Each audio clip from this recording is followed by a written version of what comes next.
G'day everyone, I'm Shannon from Gippsland Pest Management. I'm just going to show you how to set up one of these animal traps. So it comes in a box, we're just going to pull this out.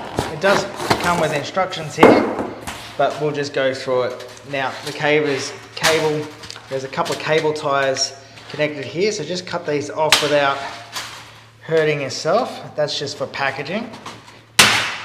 So I'll take those ones off, and then you'll see that this cage will mostly assemble itself, but there's a couple of the things you need to do once you've gotten to this stage.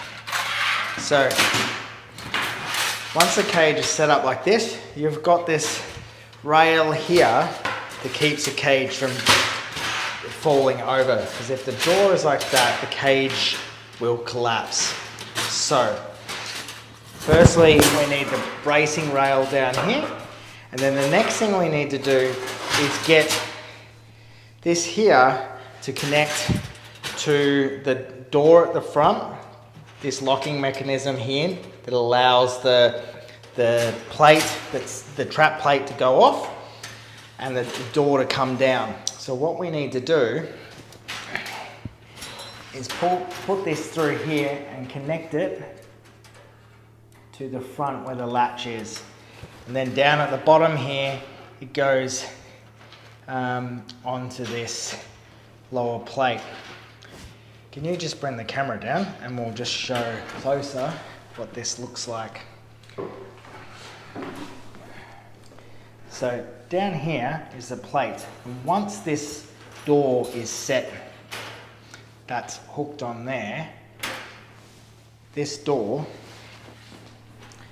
you push it back,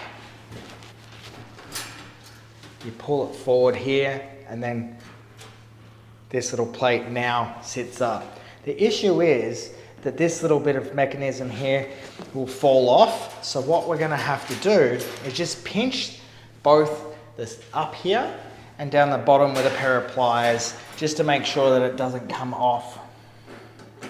So once these are pinched, it won't come off that plate. So we do that one there, and then we go around here and just pinch this one as well.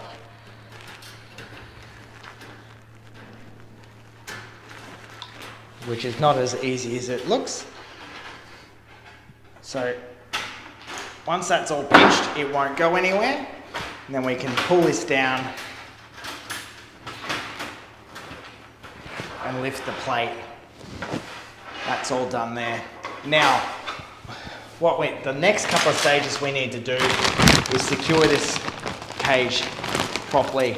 So the best thing is to put the bracing at the front, cable tie this so it's all going to stay together in a nice neat package. Now you could use a cable tie, or you can use wire, anything will do. We're just going to use cable ties for this. You put one there, we're going to put the other one on the other side. Just make sure that the cage stays together securely. So we'll put one there. Now the last thing we have to do is put the food in there for the animal that we're catching. In this case, we're going to set it up for a possum, which will be an apple, and then we're going to make sure that the back of the cage is secured properly. So securing the apple, the best place to place the apple, we're going to just cut this apple in half,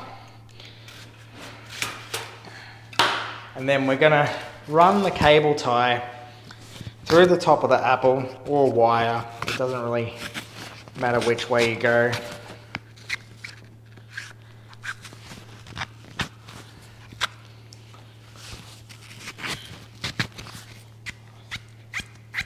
So once it's through, go back down here. What we want is the apple to be right near the plate, but not too far away that the possum can get a hold of it through there.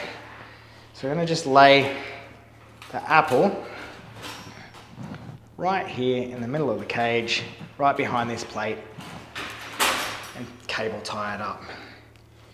Now the possum cannot get to this apple without needing to get into the cage.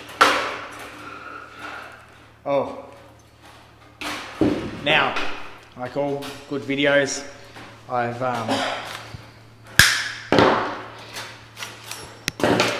done the door the wrong way. So what we want to do this again is silly. Hold the door open like that.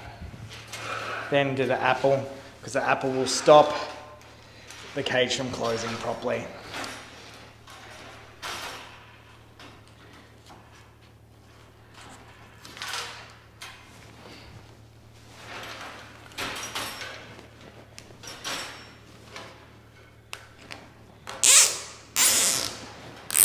Now you can use the excess apple to rub the cage down so it smells like apple. The last thing we have to do is put the lock for this back door so the possum can't get out. And this is also to quickly release the possum after it's been captured. So you put the rail through and you just connect it up here, and this will stop the door opening. Now once that's all complete, we're going to lift the door and put it in the locking mechanism. Now it's all set and ready for your possum to come in, and once the possum touches that plate, the door will close. And there you go.